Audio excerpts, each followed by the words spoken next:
Okay dear students, ఈరోజు మనం 4 verbs rhyme చూద్దాం, నేర్చుకుందాం. అలాగే దీని నుంచి మనం సెంటెన్స్లు ఎలా రాద్దాం అనేటువంటిది నేర్చుకుందాం. ముందు మనం తెలుసుకోవాల్సింది ఏంటంటే, వెర్బ్ అనేటువంటిది 4 రూపాల్లో మనం రాస్తూ ఉంటాం అనమాట. మనకి గతంలో మనం కొన్ని చెప్పుకున్నాం, ఈట్, డ్రింక్, సింగ్ ఇలాగా.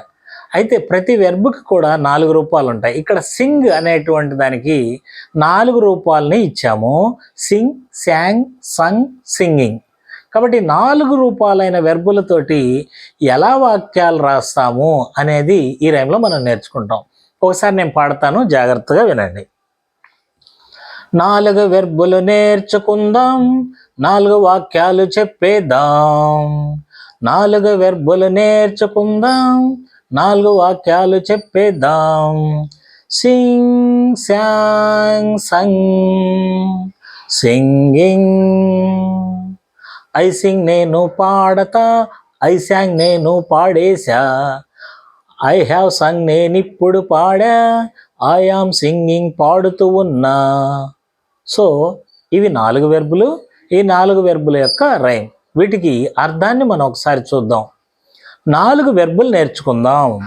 ఇప్పుడు మనం 4 రకాలైనటువంటి వెర్బులు, అంటే ఒక వెర్బుకు ఉండేటువంటి 4 రూపాలని తెలుసుకుందాము.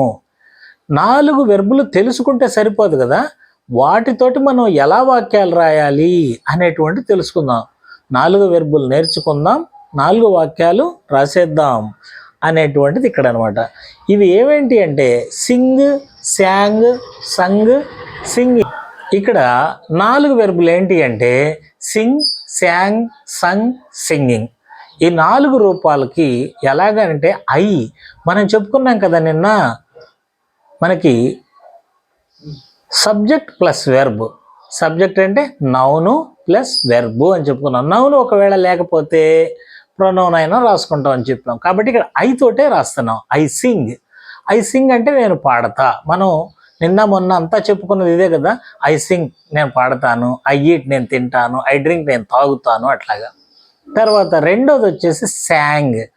శాంగ్ రాసామనుకోండి ఒకవేళ ఐ పక్కన, ఐ శాంగ్ అంటే నేను పాడేశాను, అయిపోయింది. ఎప్పుడు అయిపోయిందంటే నిన్న ఎప్పుడో జరిగిందనమాట. నిన్నో మొన్నో ఎప్పుడో ఐ శాంగ్ నేను పాడేశాను. అలాగే ఐ హ్యావ్ సంగ్, ఈ 3 వెర్బ్ అనమాట. సంగ్ అని కనుక వచ్చింది అంటే దాని మధ్యలో హ్యావ్ అనేటువంటిది కూడా రావాలి. I have sung. I have సంగ్ అని ఎప్పుడైతే రాస్తామో అది ఇప్పుడే జరిగిన పని అనమాట. ఐ హ్యావ్ సంగ్ అంటే నేను ఇప్పుడే పాడాను అని అర్థం.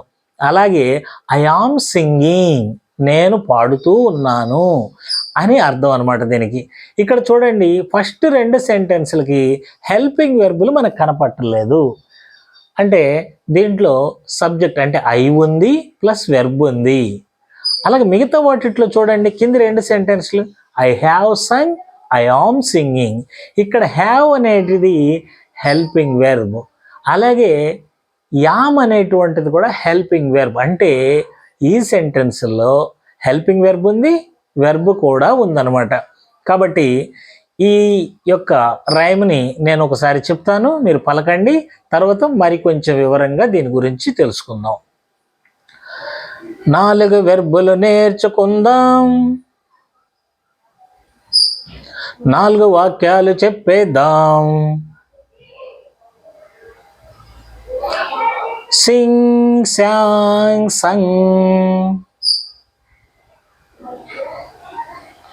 సింగింగ్. ఐ సింగ్ నేను పాడతా, ఐ శాంగ్ నేను పాడేశా.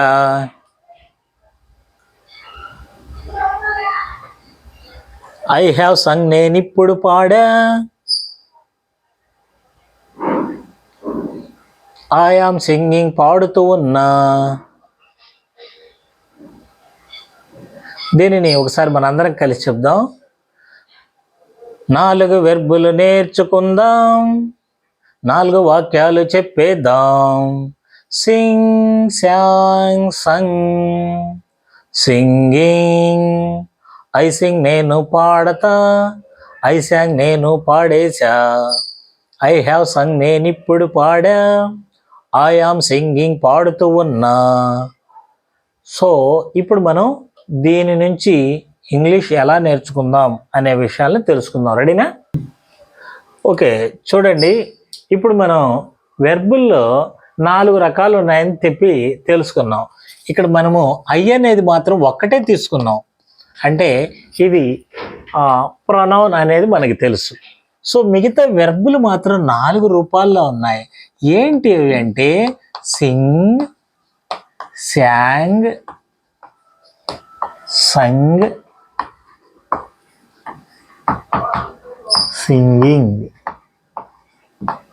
అనేటువంటి. ఎందుకండి ఈ 4 వెర్బులు ఉన్నాయి? కొద్ది కన్ఫ్యూజింగ్గా ఉంటుంది.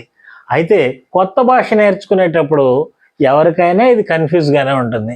తెలుగులో అయితే ఇలా ఉండదు కదా అని మనం అనుకుంటాం, కానీ తెలుగులోనే ఇంకా కష్టంగా ఉంటుంది.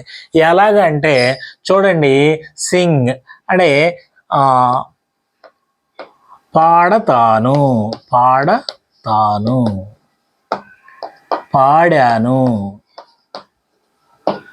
ఇప్పుడే పాడాను.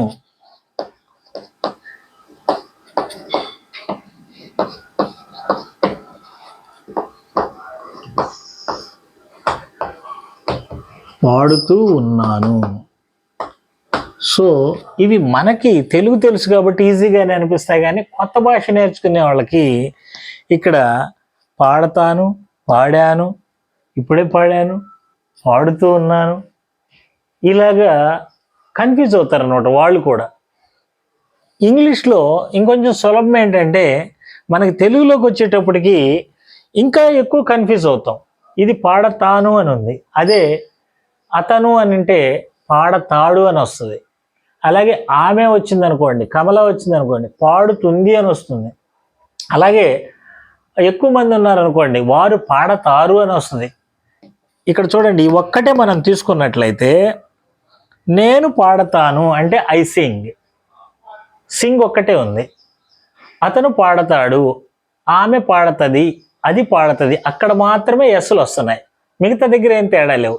ఐ సింగ్ నేను పాడతాను, వై సింగ్ మేము పాడతాము, దే సింగ్ వారు పాడతారు, యూ సింగ్ నీవు పాడతావు. అదే తెలుగులో తీసుకోండి, నేను పాడతాను, నీవు పాడతావు, ఇక్కడేమో తాను ఉంది, అక్కడేమో తావు వచ్చింది. మేము పాడతాము, నేను పాడతాను, మేమైతే పాడతాము, నీవైతే పాడతావు, వారైతే పాడతారు. అంటే ఎన్ని రకాలు వచ్చాయి? తెలుగులో చెప్పాలంటే 4 రకాలు వచ్చాయి. వెర్బు 4 రకాలుగా మారింది. కానీ ఇంగ్లీష్లో మాత్రం, అందుకని ఇంగ్లీష్ని సులభమైన లాంగ్వేజ్ అంటాం నేర్చుకోవడానికి. ఎందుకంటే వెర్బు యొక్క రూపాలు తక్కువగానే ఉంటాయి. మనకి 4 రూపాలు మాత్రమే ఉన్నాయి. కాబట్టి 4 రూపాలు తెలుసుకుంటే మనం బ్రహ్మాండంగా ఇంగ్లీష్ నేర్చేసుకోవచ్చు. కాబట్టి వీటికి ఎందుకు అని అంటే ఇక్కడ మనం చెప్పుకున్నాం. ఇప్పుడు చూడండి, వీటికి సంబంధించి ఇంకో 4 రకాల వెర్బుల గురించి చూద్దాం.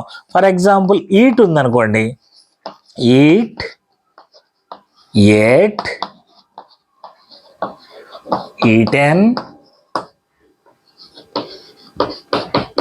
Eating. Eat, ate, eaten, eating ఇవి 4 రకాలు అనమాట. ఐ ఈట్ నేను తింటాను, ఐ ఏట్ నేను తిన్నాను, ఐ హ్యావ్ ఈటెన్ నేను ఇప్పుడే తిన్నాను, ఐ ఆమ్ ఈటింగ్ నేను తింటూ ఉన్నాను.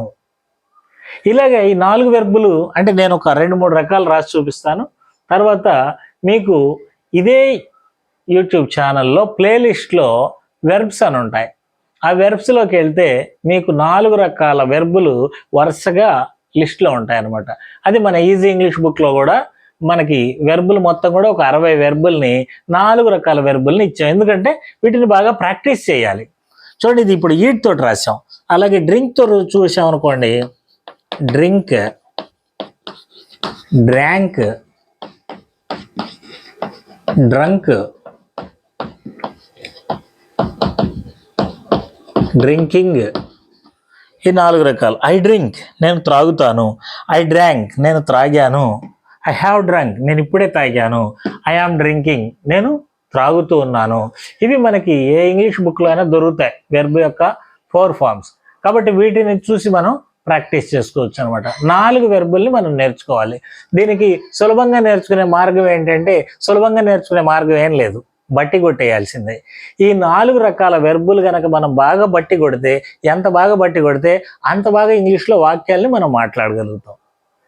లేదంటే చాలా కష్టం. మనకు ఒక వెర్బ్ వచ్చిందంటే చాలామంది పిల్లలు అంటే ఇంగ్లీష్ మీద అవగాహన ఉంటుంది కానీ నేను తింటూ ఉన్నాను అని ఎలాగ చెప్తావురా బాబు అంటే ఐ ఈటింగ్ అంటారు. నేను తిన్నాను ఐ ఈటింగే, అన్నిటికీ ఐ ఈటింగే, ఐ ఆమ్ ఈటింగ్ అంతే చెప్పేవాళ్ళు. కానీ ఈ 4 వెర్బుల తేడాలు కనుక మనకు తెలిస్తే ఐ ఈట్ నేను తింటాను, ఐ ఏట్ నేను తిన్నాను, ఐ హ్యావ్ ఈటెన్ నేను ఇప్పుడే తిన్నాను, ఐ హ్యామ్ ఈటింగ్ నేను తింటూ ఉన్నాను. మీకు ఒక డౌట్ రావచ్చు, ఐ ఈట్ అనేది ప్రజెంట్, ఓకే బాగానే ఉంది. ఐ ఏట్ అంటే నేను తినేసాను అయిపోయింది, ఇది పాస్ట్. ప్రజెంట్ పాస్ట్ వచ్చింది సార్, ఫ్యూచర్ రాలేదేంటి? మనకి ఇక్కడ ఫ్యూచర్ రాలేదు కదా. కానీ ఫ్యూచర్ రావాలంటే ఏముండాలి? విల్ అనేటువంటిది ఒక్కటి ఉంటే సరిపోద్ది. ఎక్కడ అంటే ఈ ప్రజెంట్ మధ్యలో విల్ పెట్టేసామంటే అయిపోద్ది. ఐ విల్ ఈట్ అని రాసామంటే అది ఫ్యూచర్ అయిపోతుంది అనమాట. చాలా సులభం. ఐ విల్ ఈట్, దాన్ని మళ్ళీ తర్వాత మనం నేర్చుకోవచ్చు. ఐ ఈట్ నేను తింటాను, ఐ ఏట్ నేను తిన్నాను, ఐ హ్యావ్ ఈటెన్ నేను ఇప్పుడే తిన్నాను, ఐ యామ్ ఈటింగ్ నేను తింటూ ఉన్నాను. ఒకవేళ మీరు ఫ్యూచర్ కూడా చెప్పాలనుకుంటే మళ్ళీ 4 అయిపోయిన తర్వాత ఫస్ట్కి రండి. ఫస్ట్కి వచ్చి ఐ పక్కన విల్ రాయండి. ఐ విల్ ఈట్ నేను తర్వాత తింటాను, భవిష్యత్ ఫ్యూచర్ అనమాట. కాబట్టి ఇలా మనం గుర్తుపెట్టుకోవాలన్నమాట. ఈ యొక్క రైమ్లో మనం బాగా గుర్తుపెట్టుకోవాల్సింది ఏంటంటే వెర్బ్కి 4 రూపాలు ఉంటాయి. 4 రూపాల్లో ఫస్ట్ 2 రూపాలు చాలా సులభంగా రాసేయచ్చు, ఐ పక్కన ఇవి రాసేయచ్చు. కానీ 2, 3, 4 రూపాలకు వచ్చేసేటప్పటికి వీటికి హెల్పింగ్ వెర్బ్ కూడా రాయాలి. I have eaten, I am eating. కాబట్టి దీనిని మనం బాగా ప్రాక్టీస్ ఏం లేదు, 4 వెర్బులు మొత్తం ఇలాంటి వెర్బులన్నీ దగ్గర పెట్టుకోవటం, వరుసగా ప్రాక్టీస్ చేసుకుంటూ ఉండటం. ఐ గివ్ నేను ఇస్తాను, ఐ గేవ్ నేను ఇచ్చాను, ఐ హ్యావ్ గివెన్ నేను ఇప్పుడే ఇచ్చాను, ఐ ఆమ్ గివింగ్ నేను ఇస్తూ ఉన్నాను. మళ్ళీ ఫ్యూచర్ కూడా చెప్పాలంటే ఐ విల్ గివ్ నేను తర్వాత ఇస్తాను. అలాగా మీరు ఏ వెర్బ్ అయినా సరే తీసుకోవటం, ప్రాక్టీస్ చేయటం అనమాట. కొన్ని వేరువేరుగా ఉంటాయి అనమాట. కొన్నిటికి 2 వెర్బులు ఒకే రకంగా ఉంటాయి, రెండోది మూడోది కూడా ఒకే రకంగా ఉంటాయి. ఎలా? ఐ ప్లే నేను ఆడతాను, ఐ ప్లేయిడ్ నేను ఆడాను. మూడోది కూడా ప్లేయిడే ఉంటుంది. అయితే ఐ హ్యావ్ ప్లేయిడ్ నేను ఇప్పుడే ఆడాను, ఐ ఆమ్ ప్లేయింగ్ నేను ఆడుతూ ఉన్నాను. మళ్ళీ ఫ్యూచర్ కూడా చెప్పాలంటే ఐ విల్ ప్లే నేను తర్వాత ఆడతాను. ఇలాగ మనం వెర్బులతో ప్రాక్టీస్ చేయాలి. మీరు దీన్ని నేర్చుకోవాలి, ఈ రైమ్ని నేర్చుకోవాలి అంటే వెర్బుల పట్టిక ముందు పెట్టుకోవాలి. ఓకేనా? వెర్బుల పట్టిక ఎదురుగా పెట్టుకొని ప్రాక్టీస్ చేయండి. Okay, thank you.